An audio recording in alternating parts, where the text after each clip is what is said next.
एक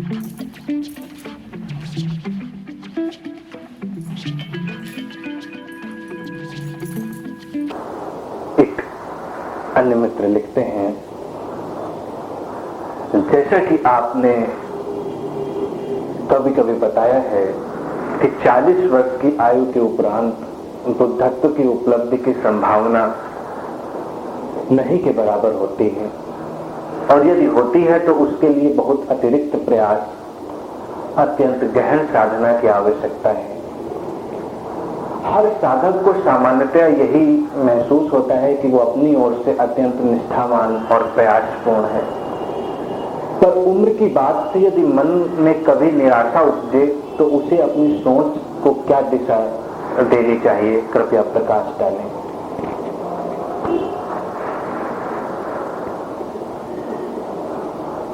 अब यहाँ जितने लोग हैं उसमें से 40 के ऊपर के ही ज्यादा है।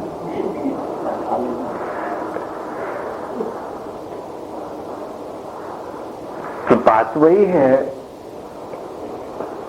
जो मैंने कहा है, उसमें बिल्कुल सच कहा है। 40 वर्ष की उम्र तक प्रबल संभावना होती है और उसके बाद संभावनाएं मध्यम हो जाती हैं, लेकिन ये तब जब सब कुछ सामान्य ढंग से चल रहा है, ये आइडियल सिचुएशंस की बात है। लेकिन अगर तुम अपनी आंख को और तेज प्रज्वलित कर सको, अपने भीतर की शक्तियों को पूरा का पूरा उपयोग में ला सको, तो उम्र कोई बंधन नहीं बनती। उम्र पर पहुंचते पहुंचते तुम थोड़े से जड़ होने लगते हो, तुम थोड़े से कट्टर होने लगते हो, बस वही समस्या है। अगर तुम खुद देखो, मेरे पास भी जब लोग आ जाते हैं वो 60 के ऊपर के हुए तो थोड़ी थोड़ी उनको समस्या होती है मेरे सामने झुकने में, मेरी बातों को स्वीकारने में, और 70 या 75 के पार हो गए तब तो उनको और बड़ी भारी मुश्किल हो जाती है। और वो कहते भी हैं कि आपकी इतनी कम उम्र है, और हालांकि वो श्रद्धा के कारण ऐसा कहने की कोशिश करते हैं, लेकिन उसमें कहीं न कहीं भाव छुपा रहता है कि मेरी उम्र तो इतनी हो गई है। तो उम्र का जो एक अटकाव है वो उनको पकड़ लेता है, उससे समस्याएं पैदा हो जाती हैं। समस्या और ज्यादा गहराई की नहीं है, तुम अपनी ऊर्जा को तो कभी भी चाहो खींच ले सकते हो, जब जागो तभी सवेरा है, लेकिन उम्र की पकड़ से मुक्त हो जाना चाहिए, थोड़ा बाल सुलभ हो जाना चाहिए। अगर तुम अज्ञान से भरे हो और मूर्छा से भरे हुए हो तो तुम 20 साल में भरे हुए हो या तुम 80 साल में भरे हुए हो, इन दोनों बातों में कोई खास अंतर नहीं है। अब 20 साल का जो युवा है वो अपने अज्ञान को और अपनी बेहोशी को बड़ी जल्दी स्वीकार कर लेता है, झुक जाता है। और जब 80 साल का व्यक्ति अपनी बेहोशी और अपने अज्ञान की ओर लौटता है तो इसी तरह खांसता है।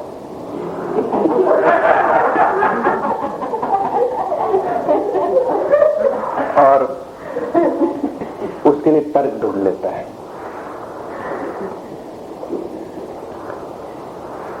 वो अपनी हर चीज को तर्क से ढकने की कोशिश करता है।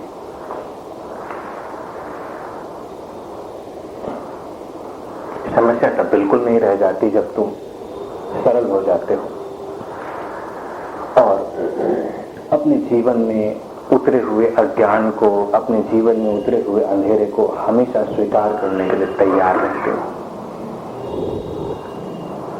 तुम झुकने के लिए हमेशा तैयार रहते हो।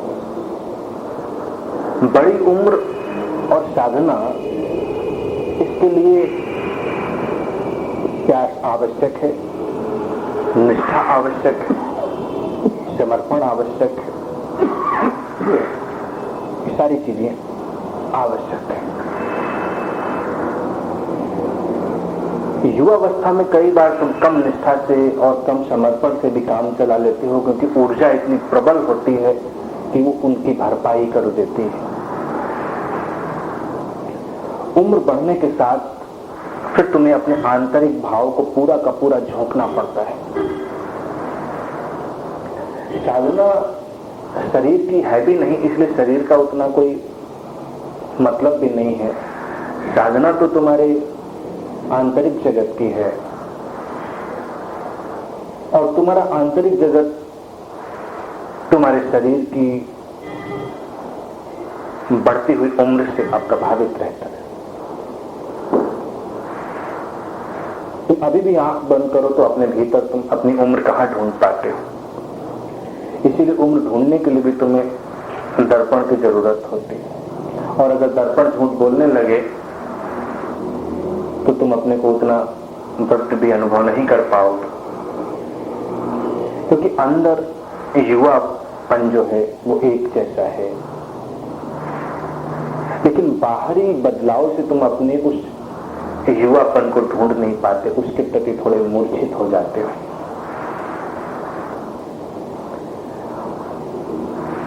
और सभी का ये अनुभव होगा, मेरा भी अनुभव रहा है। जो मैंने देखा है, जो उम्र 40 के बाद बढ़ने लगती है तो लोग ऐसे ही उपदेशक हो जाते हैं। जीवन में कुछ सीखा हो या न सीखा हो, उपदेश देना तो प्रारंभ ही हो जाता है। और बड़े लोगों से, बुजुर्ग लोगों से जो युवा लोग घबराते हैं वो इसीलिए क्योंकि वो मिलेंगे और वो उनको उपदेश देना शुरू कर देंगे। ये बड़ी गहरी खाई है, उसका मन नहीं मानता। अगर तुम्हारे बाल सफेद हो गए हैं, तुम्हारे चेहरे पे 2-4 झुर्रियां आ गई हैं, तो तुम थोड़ा बहुत गुरु तो अपने को मानने ही लगते हो। तुम कहते भी हो कि ये धूप में बाल थोड़े ही सफेद किए हैं, झुर्रियां जीवन में तप कर अनुभव से आई हैं, तो कुछ तो बता ही सकता हूं। तो एक उम्र की सीढ़ियां चढ़ते हुए व्यक्ति को अपने भीतर निर्दोषता और सरलता लानी चाहिए। उसको अपने ऊपर हंसने की कला सीखनी चाहिए, हास्य बोध। युवा व्यक्ति चोट नहीं खाता, वो बहुत आसानी से अपने ऊपर हंस लेता है। तुम प्रयोग करके देखो, किसी उम्र दराज व्यक्ति को अगर उस पर तुम थोड़ा बहुत हंसी मजाक भी कर दो तो वो ज्यादा चोट खाता है,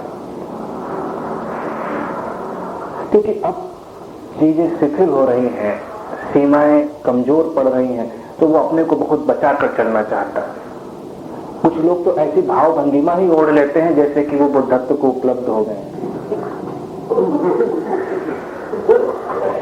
और उस गंभीर भंगिमा में चाहते हैं कोई उनको छेड़े नहीं, कोई उनको कुछ कहे नहीं। लेकिन जीवन कहीं न कहीं से कुछ न कुछ करता रहता है। तो ये मूलभूत चीजें छोटी छोटी तुम देखो, तुम्हें हैरानी होगी कि अपने ऊपर हंस सकने की क्षमता जब तुम युवा होते हो बहुत अधिक होती है, और जैसे जैसे तुम वृद्ध होते जाते हो अपने ऊपर हंस सकने की क्षमता तुम्हारी कम होती जाती है, तुम बहुत गंभीर होते जाते हो। अगर तुम अपने ऊपर हंस सको, सारी गंभीरता छोड़ सको, तो फिर वो अभी भी संभव है, कभी भी संभव है। छोटा सा अटकाव है, लेकिन छोटे से अटकाव से भी बड़ी बड़ी बाधाएं आ जाती। इसीलिए साधना में भी जब कई बार मैंने देखा कि लोग युवाओं को देखते हैं तो उनको बहुत गंभीर नहीं मानते, उनको लगता है कि बच्चे हैं, लड़के हैं, पता नहीं कुछ कर भी रहे हैं या नहीं कर रहे हैं। और जब किसी वृद्ध व्यक्ति को ध्यान में बैठे देखो तो लगता है हाँ ध्यान ही कर रहा होगा, ये वो चुपचाप भी बैठा होगा तब भी लोग कहेंगे पूजा कर रहे हैं।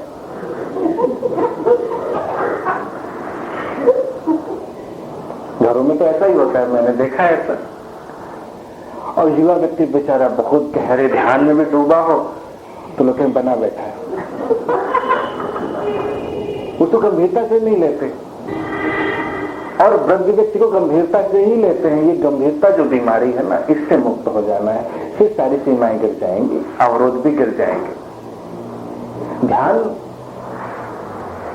किसी भी अवस्था में घट सकता है, उसमें कोई ऐसी बाधा नहीं है, लेकिन अपने दृष्टिकोण को थोड़ा बदलो और थोड़ा हल्के फुल्के हो जाओ।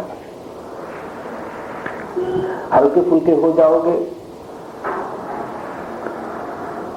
तो अस्तित्व तुम्हें हर ओर से संभालेगा। अभी क्या है, अस्तित्व संभालने की कोशिश भी करता है, लेकिन तुम जीने की जद्दोजहद में ज्यादा होते हो। उम्र बढ़ जाए तो तुम्हारी रुचियां बड़ी अलग हो जाती हैं। अभी युवा व्यक्ति है, एक जुझारू उत्पन्न होता है। ध्यान में जब आता है तो जब तुम बुद्धत्व की बात में करता हो, तुम उसे सुनते हो तो उसके भीतर एक आग होती है और वो जीवन अपना दांव पे लगाने के लिए तैयार होता है। वो जीने मरने के लिए तैयार होता है, इस पार या उस पार के लिए तैयार होता है। मरने के लिए भी युवापन चाहिए, युवा ऊर्जा चाहिए। एक युवा व्यक्ति अपने प्राणों को न्यौछावर कर सकता है। और तुम वृद्ध हो जाते हो तो ध्यान और अध्यात्म में भी तुम अलग चीजें तलाशने लगते हो। इससे कौन सी बीमारियां ठीक होंगी, इनसे कौन सी चीजें कैसे कैसे ठीक रहेंगी, तुम्हारी रुचि उन बातों में ज्यादा हो जाती है। क्योंकि अब तुम्हारे भीतर भय प्रवेश कर रहा है, तुम जीने की जद्दोजहद में अधिक लगे हो, जीने के प्रयासों में अधिक लगे हुए हो, तो तुम्हें हर चीज वही रुचती है जिसमें तुम्हें सब कुछ ठीक ठीक बताया जाए कि तुम्हारा पैर कैसे ठीक उठेगा, तुम्हारी आंखें कैसे साफ दिखेंगी, तुम्हारे पेट में कौन चीजें अच्छा असर करेंगी। जीवन से एक आक्रांत दशा बन जाती है। अब देखिए थोड़ा सा अंतर क्या आता है, मामूली सी बात है। अब तुम ध्यान का और अध्यात्म का उपयोग कर रहे हो जीने के लिए, और जब तुम युवा हो तो तुम अपने जीवन का उपयोग कर रहे हो ध्यान और अध्यात्म के लिए। छोटा सा अंतर। लेकिन अगर तुम अभी भी ये सोच सको कि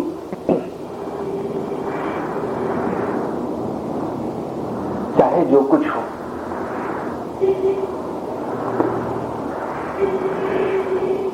चाहे मैं रहूं न रहूं, मैं इस बुद्धत्व की ओर बढ़ने के लिए अपने जीवन को दांव पर लगा सकता हूं। शरीर की व्याधियां या शरीर के कष्ट मुझे उससे रोकते नहीं, क्योंकि बुद्धत्व तुम्हारे शरीर से पार है, तो तुम्हारी चेतना की स्थिति है। तुम स्वस्थ हो या अस्वस्थ हो, तुम तब भी वैसे हो सकते हो। ऐसा नहीं हुआ कि तुम्हारे जो संबुद्ध मित्र थे वो कभी अस्वस्थ नहीं हुए। तो तुम सोचते हो, तो युवा व्यक्ति कभी ऐसी बातें नहीं लेता। मैं बता रहा हूं आपको, आप इसको बड़े सजग होकर देखिए। कभी युवा व्यक्ति ने मुझसे ये नहीं पूछा कि आपका गला खराब क्यों होता है, आपको सिर दर्द क्यों होता है। ये छोटी छोटी बातें जो उम्र वाले व्यक्ति हम जरूर पूछते हैं कि ऐसा क्यों होता है, या मुझसे नहीं पूछेंगे तो पूछेंगे रमन महर्षि को कैंसर क्यों हुआ था, या श्री कृष्णमूर्ति को कैंसर क्यों हुआ था। उनको लगता है कि अगर ध्यान सिखाते थे, बुद्धत्व थे, तो अपना कैंसर क्यों नहीं ठीक कर लिया, तो ठीक कर लिया होता तो बुद्ध थे। क्योंकि उनको मौत का भय उनके ऊपर हावी है। युवा लोग ये बात नहीं पूछ पाते। उनको लगता है कि बुद्धत्व एक आग है, तुम बीमारी में हो या स्वास्थ्य में हो, वो शरीर से पार देखने की क्षमता रखते हैं। और जब तुम उम्र पर आ जाओ, तुम शरीर ही देखते हो, शरीर के प्रति तुम बहुत आसक्त हो जाते हो। और बल्कि वृद्ध लोग युवाओं को इसी बात के लिए सताते हैं और उनको दिन प्रतिदिन निंदित करते हैं कि वो बहुत आसक्त हैं शरीर में, अपनी इंद्रियों में, अपनी वासनाओं में। अब वृद्ध लोगों को लगता है वो इंद्रियों में आसक्त नहीं, इंद्रियां काम ही नहीं कर रही, आसक्त क्या होगी। तुम कोशिश पूरी की पूरी कर रहे हो उनमें आसक्त होने की, उनको पकड़ने के लिए, इंद्रियां कि छूट जाते हैं। तुम अपनी पकड़ बनाते हो, इंद्रियां ही नहीं पकड़ बनाने देते। तो हर वृद्ध व्यक्ति युवाओं को इसी बात को लेकर निंदित करता है, ये सब आसक्त लोग हैं, युवा पीढ़ी भटकी जा रही है। लेकिन तुम देखो कि युवा अपनी इंद्रियों के साथ खेल सकता है और उन इंद्रियों का उपयोग कर सकता है। वो इंद्रियां उसका उपयोग नहीं कर रही हैं। इसीलिए चाहे सेक्स हो, एंगर हो या ग्रीड हो, जितना तुम्हें वृद्धावस्था में परेशान करते हैं उतना युवावस्था में कभी परेशान नहीं करते। तुम अपनी इंद्रियों की ऊर्जा के अतिरेक में अपनी भावनाओं के ऊपर उठ सकते हो, लेकिन जब ऊर्जा कम होती है तो तुम्हारी इंद्रियां तुम्हें अपने वश में कर लेती हैं, तुम उनके शिकार हो जाते हो। शिकार हो जाते हो तो दो ही रास्ते हैं, या तुम निंदा करो या प्रवचन दो।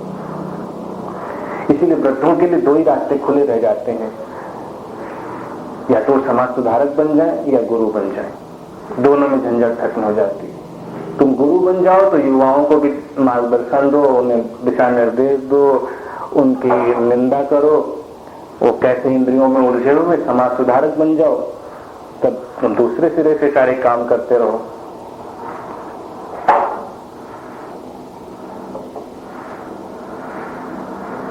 तो ये सारी जो चीजें हैं ना, ये तुम्हारे अंतर जगत की हैं। तुम्हें उनको गौर से देखना है कि ये युवावस्था और ये तुम्हारी जो बढ़ती उम्र की चीजें हैं, ये तुम्हारे अंदर से आती। उनमें शरीर उतना शामिल नहीं है जितना भाव शामिल है। अगर भाव का अतिरेक हो सके तो उम्र की सीमाएं लांघी जा सकती हैं, और भाव की जो शक्ति है वो बड़ी कमजोर हो तो युवावस्था में भी तुम कोई कदम नहीं उठा सकते। और कुछ ऐसा हो गया है कि कुछ युवा भी शरीर में युवा होते हैं लेकिन अंदर से वृद्ध होते हैं। हर बात में पैर फूक फूक कर रखना, तोल तोल कर चलना, गलती करने से डरना, फिर तुम युवा नहीं हो।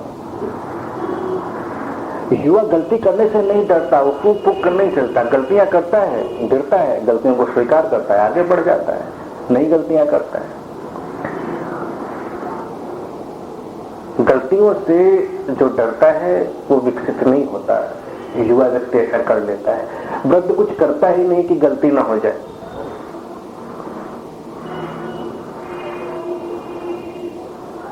और अगर गलती करता भी है तो तुम अपने घर परिवार में देख लेना, वो एक ही गलती रोज रोज करता है।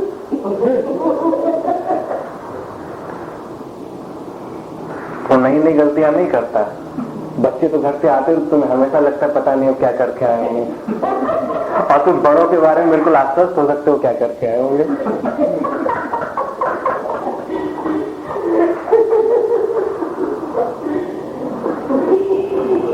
और कई बार लंबे समय तक तुम साथ रह रहे हो, तुम्हें पता चल जाता है कि रात के 10 बजे 11 बजे इसको गुस्सा आता है इनको, या कितने बजे क्या होता है, तुम्हें करीब करीब सब बातें पता चलने लगती हैं।